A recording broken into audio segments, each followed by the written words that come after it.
Nah, adik-adik, kita mau nyanyikan satu pujian. Semuanya pasti sudah bisa ini. Sebentar.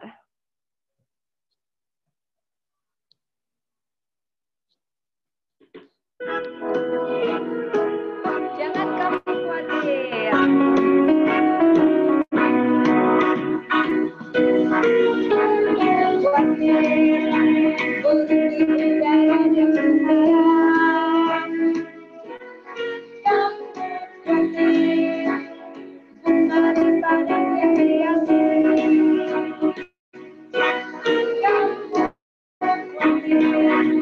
Apa yang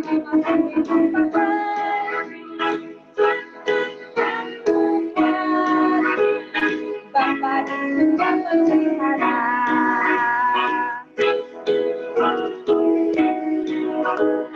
Bapa di surga memelihara. Kamu pergi burung di udara yang berharap.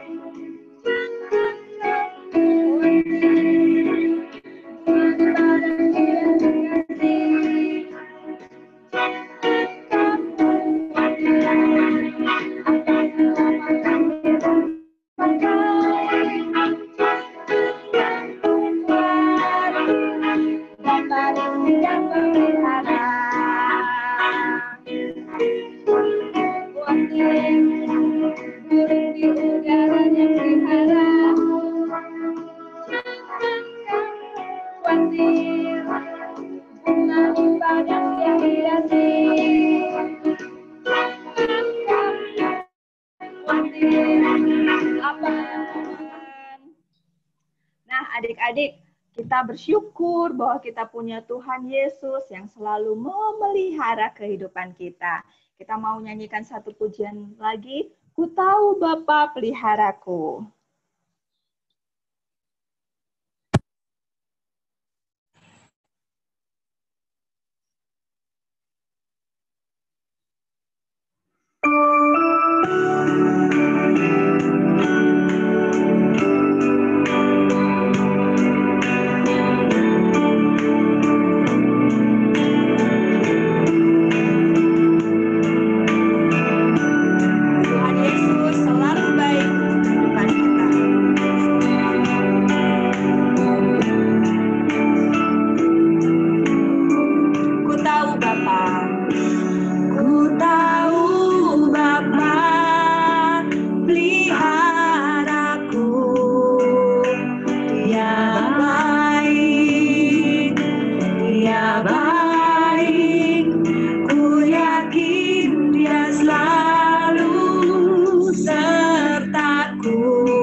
Semuanya mendatangkan kebaikan.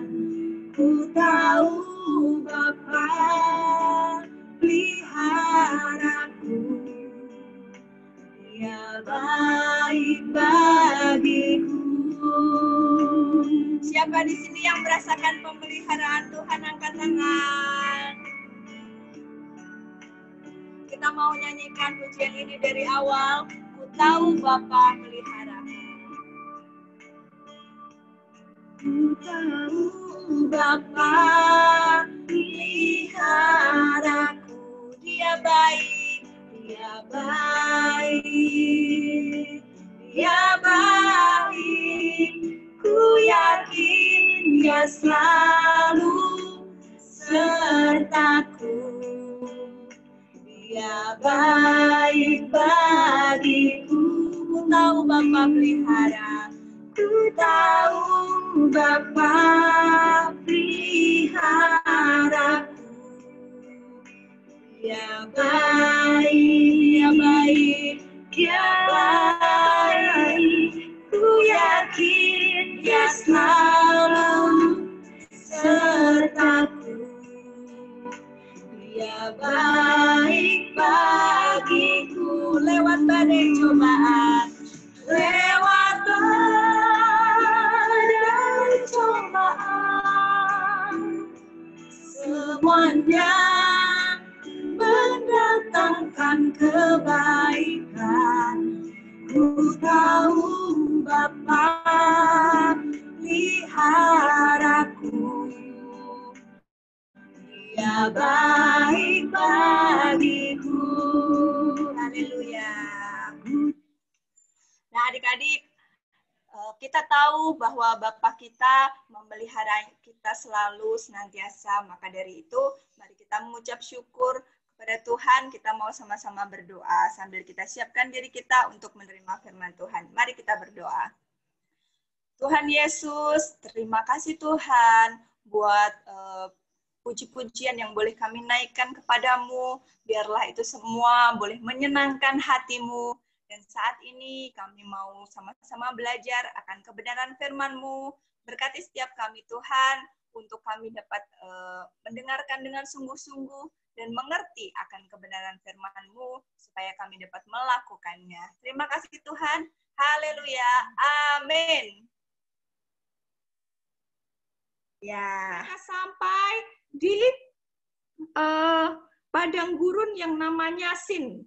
Tadi udah ada padang gurun ya, udah lewat padang gurun lagi, udah ketemu air, mereka ketemu padang gurun lagi. Nah, mereka kali ini yang mereka minta seperti ini adik-adik, mereka marah karena mereka nggak punya makanan yang enak-enak, sehingga mereka kembali bersungut-sungut kepada Harun dan juga kepada Musa. Katanya gini, kalau kami masih di Mesir, kami bisa makan daging dan roti sampai kenyang. Tapi sekarang kami kelaparan. Nah, itu kata bangsa Israel kepada Musa dan juga kepada Harun. Mereka marah karena mereka dibawa ke padang gurun. Mereka menganggap, Tuhan membawa kami ke padang gurun untuk membunuh kami semua. Padahal di Mesir kami enak-enakan makan daging sama roti. Adik-adik ingat nggak waktu bulan-bulan lalu, bulan Agustus lalu kita belajar bahwa bangsa Israel mereka meminta pertolongan Tuhan. Tuhan tolong supaya kami terbebas daripada perbudakan Mesir. Mereka yang dulu minta supaya mereka dilepaskan dari bangsa Mesir, sekarang setelah dilepaskan mereka lupa. Bahkan menuduh Tuhan bahwa Tuhan membawa mereka ke padang gurun hanya untuk membunuh mereka. Padahal kemarinnya kita ingat bahwa Tuhan melakukan mukjizat, membelah laut Teberau untuk mereka bisa lewati. Kalau Tuhan bisa melakukan mukjizat yang begitu besarnya, apalagi memberi mereka makan, itu sesuatu hal yang kecil ya. Tapi kita lihat bahwa bangsa Israel bukan dengan baik-baik meminta pertolongan pada Tuhan, tapi yang mereka lakukan adalah menggerutu dan bersungut-sungut. Apa yang dilakukan Musa? Kembali, karena Musa adalah anak Tuhan yang setia, jadi dia meminta pertolongan Tuhan. Apa yang harus aku lakukan pada bangsa ini? Nah, kita lihat di slide berikutnya.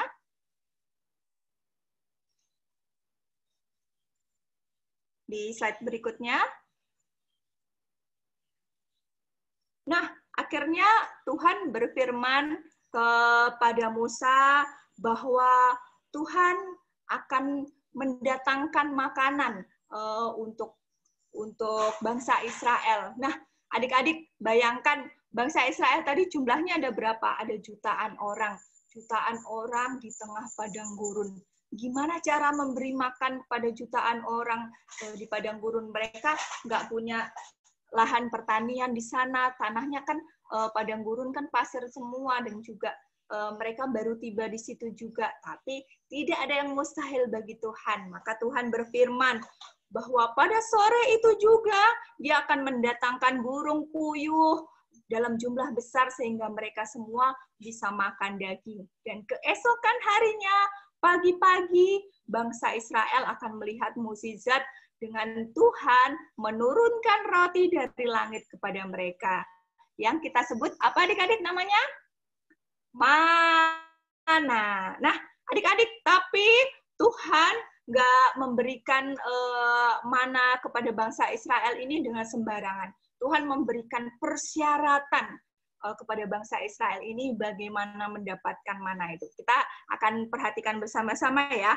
Nah, adik-adik, syarat pertama yang harus mereka lakukan adalah mereka harus bangun pagi-pagi dan mengumpulkan mana sebelum matahari panas. Karena mana itu datangnya sama Tuhan dilewatkan lewat embun yang datang pagi-pagi memenuhi perkemahan, dan ketika embunnya sudah mulai terangkat, tampak tuh di tanah ada sisik-sisik putih yang warnanya seperti warnanya ketumbar. Siapa di sini pernah lihat mamanya masak? Pernah lihat ketumbar warnanya kayak apa? Nanti kalau yang nggak tahu, boleh nanya mamanya, Ma, ketumbar itu kayak gimana sih? Supaya kalian bisa membayangkan mana itu seperti apa. Dan rasanya adik-adik, rasanya manis, seperti kue madu. Nah, bangsa Israel harus pagi-pagi nih bangun untuk mengumpulkannya. Karena kenapa? Kalau udah siang, udah mataharinya panas, itu mana yang ada di tanah itu bisa leleh mencair lagi. Tapi yang sudah dikumpulin oleh bangsa Israel bisa dimakan. Jadi adik-adik bayangkan kalau ada yang bangun kesiangan, ya pasti nggak kebagian nih mananya ya. Itu syarat pertama ya. Syarat kedua, Tuhan menakar bahwa setiap orang boleh mengkonsumsi 1 gomer atau setara 3,6 liter. Itu kalau kalian bayangkan sama kayak wadah aqua yang gede, itu ada 2. Nah, segitu itu untuk 1 orang boleh mengumpulkan seperti itu. Nah, kenapa demikian? Supaya masing-masing ini bisa mengkonsumsinya nggak kebanyakan, juga nggak terlalu sedikit. Tuhan ingin supaya setiap orang mengumpulkan pas seperti itu. Dan syarat ketiga adalah apa yang mereka kumpulkan harus dihabiskan. Nggak boleh disisain. Nah, siapa di sini yang suka makannya nyisa-nyisa? Ayo, angkat tangan. Kenapa? Karena kalau disisakan, nanti mananya akan berubah menjadi berulat dan juga berbau. Nah, kayak gini yang kita lihat ya, berbau. Nah, seharusnya bangsa Israel semuanya harusnya melakukan tepat seperti apa yang Tuhan katakan. Tapi ternyata masih ada nih yang dari hari pertama sampai pada hari kelima. Sementara pada hari keenam, Tuhan memerintahkan Musa untuk supaya bangsa Israel mengumpulkan 2 gomer atau 2 kali lebih banyak daripada yang hari biasa. Karena kenapa? Pada hari yang ke-7, yaitu hari apa? Hari Sabat. Pada hari yang ke-7, Tuhan memerintahkan bangsa Israel untuk menghormati hari Sabat. Karena Tuhan kita menciptakan dunia dari hari pertama ke sampai hari ke-6, dan Tuhan menguduskan hari Sabat. Nah, Tuhan juga pengen supaya umatnya juga menghormati hari Sabat dengan tidak melakukan pekerjaan hari Sabat. Jadi, apa yang mereka kumpulkan di hari ke-6 itu mereka bisa konsumsi di hari ke-7. Tadi kita sama-sama ingat ya di slide berikutnya. Nah, ini Tuhan memerintahkan bangsa Israel, maksud Kak Iwan, Musa memerintahkan bangsa Israel, pada hari ke-6 kalian kumpulkan 2 gomer, 2 kali lebih banyak daripada hari biasanya. Dan apa yang terjadi? Kalau kemarin atas inisiatif dari bangsa Israel, mereka mengumpulkan sendiri dan untuk dimakan hari berikutnya ternyata berulat, khusus untuk ini karena ini perintah Tuhan, di hari Sabat mereka bisa mengkonsumsi mana itu. Mana itu tetap bagus, tetap enak, tetap bisa dimakan. Nah, adik-adik, lewat peristiwa mana ini, kita sama-sama belajar bahwa Tuhan mengajarkan setiap kita untuk tidak mengandalkan apa yang bisa dilihat mata. Seperti bangsa Israel, mereka jangan mengandalkan makanan yang ada di makanan yang tersedia di sana. Kalau misalkan bangsa Israel dengan mudahnya mereka bisa mendapatkan air, dengan mudahnya mereka bisa mendapatkan daging, pasti bangsa Israel bisa berpikir bahwa oh ini semua ada karena memang udah tersedia di alam. Oh ini semua ada karena ini usahaku. Tapi kita melihat di padang gurun itu susah cari makan. Ternyata Tuhan bisa menyiapkan makanan. Jumlahnya adik-adik, bayangkan, ngasih makan jutaan orang yang di padang gurun. Oh, banyak sekali kan. Tapi itu bisa Tuhan lakukan. Dan kalian tahu berapa lama Tuhan memberi mana kepada bangsa Israel? 40 tahun, bukan cuma 4 hari adik-adik, bukan cuma 4 minggu atau 4 tahun, 40 tahun itu waktu yang lama banget. Nah, selama itu Tuhan tetap memberikan mana kepada bangsa Israel. Berarti Tuhan kita hebat sekali ya, Tuhan kita, Tuhan yang sangat kaya, Tuhan yang menyediakan segalanya. Nah, lewat cerita ini kita juga belajar. Nah, siapa di sini yang mirip kayak bangsa Israel, suka bersungut-sungut kalau misalkan minta sesuatu, ayo. Misalkan nih, misalkan nih kita minta apa ya? Kita minta, oh aku pengen punya barang baru. Tapi aku sudah berdoa kepada Tuhan supaya aku mungkin punya tas baru untuk dipakai ke sekolah. Aku sudah berdoa supaya Tuhan memberkati mama papaku supaya aku bisa dibelikan tas baru. Tapi kenapa sampai sekarang aku belum dibelikan juga ya? Nah, adik-adik, coba kita ingat-ingat lagi. Hal tersulit apa yang sudah Tuhan lakukan kepada kita? Mungkin Tuhan sudah pernah menyembuhkan adik-adik dari sakit.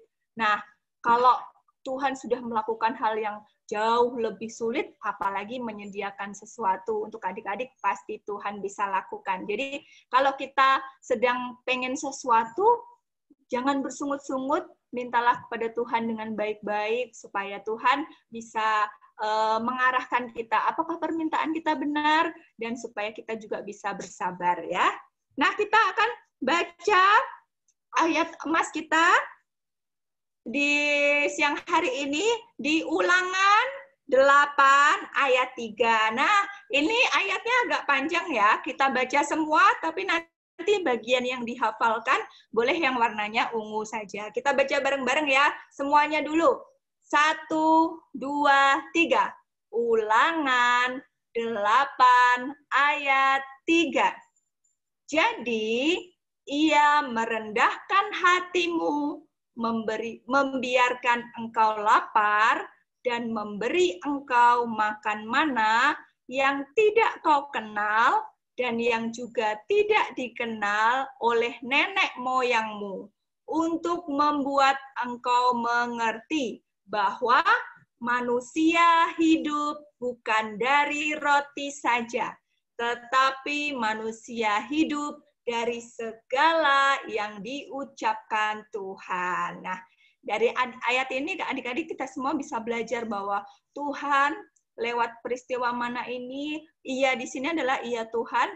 Tuhan ingin merendahkan hati setiap umatnya supaya ketika mereka lapar dan Tuhan memberikan mereka makanan, supaya yang diandalkan itu bukan berkatnya, melainkan apa yang diucapkan Tuhan. Nah, coba kita hafalkan bagian yang warnanya ungu ini ya. Kita baca yang bagian warnanya ungu ini. Tuhan atau baca firman Tuhan, angkat tangan. Oke. Nah, hari ini firman Tuhannya cukup sekian. Biarlah firman Tuhan ini boleh menjadi semangat buat adik-adik semua untuk setiap hari selalu pengen untuk mendengarkan firman Tuhan, selalu pengen untuk membaca firman Tuhan. Nah, kita mau sama-sama tutup ibadah kita. Kita mau sama-sama untuk doa penutup. Boleh minta tolong Kak Cindy untuk berdoa, Kak Cindy?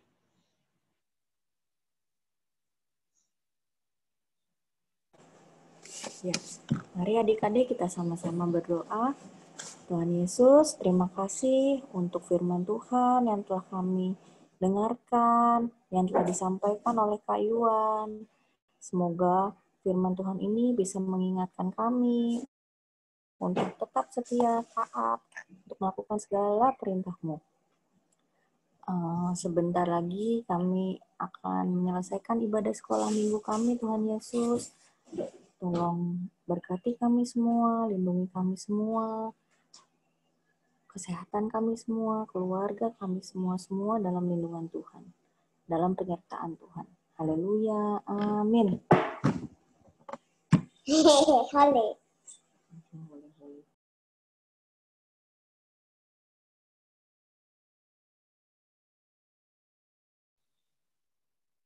Ya, kita ketemu lagi minggu depan dengan petualangan bangsa Israel yang lebih seru lainnya. Oke, sampai ketemu minggu depan. Semoga seminggu ini kita semua dapat tetap semangat. Foto dulu, Kak. Oh ya. Semuanya action. Dinyalakan semua videonya, Kak. Nyalakan semua videonya, siap? Ya, oh ya. Oke, Jonathan, fotonya mana Jonathan? Oke, Ya, 1, 2, 3.